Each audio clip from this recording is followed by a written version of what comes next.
Well, back here at home tonight, there are only 3 weeks left in the Alabama high school football regular season.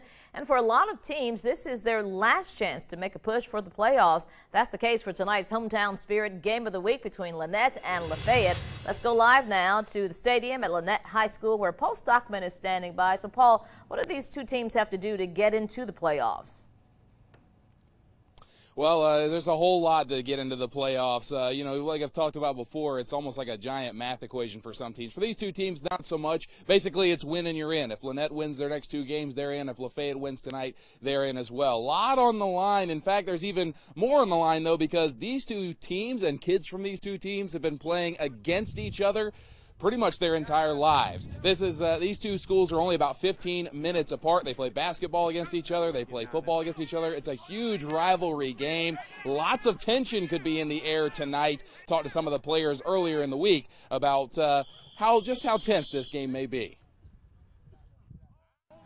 It's a lot of tension in the air between us and Lynette because, for one, they don't like us. So, every game we play against them, either basketball or football, it's going to be, some tension in the air. So I've been getting a lot of heat from them and, vice versa. So it's just part of it. It feels like a bigger challenge because, y'all played in the backyard before.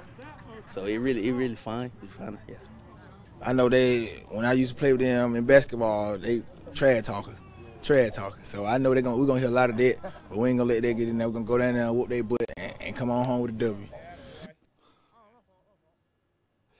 As you can tell, clearly a lot of tension there, but finally they're going to get a chance to put up or shut up, so to speak, coming up later tonight. The game kicks off at 7 o'clock Central Time, 8 o'clock Eastern. We're going to have all those highlights tonight on the Hometown Spirit Game of the Week, of course, coming up tonight on Sports Overtime. But make sure you stick around in the next half hour. We're going to hear from both coaches, and maybe we'll see if they have anything to say about this rivalry. That's coming up in just a moment. Back to you guys. I'm sure they will, Paul. All right.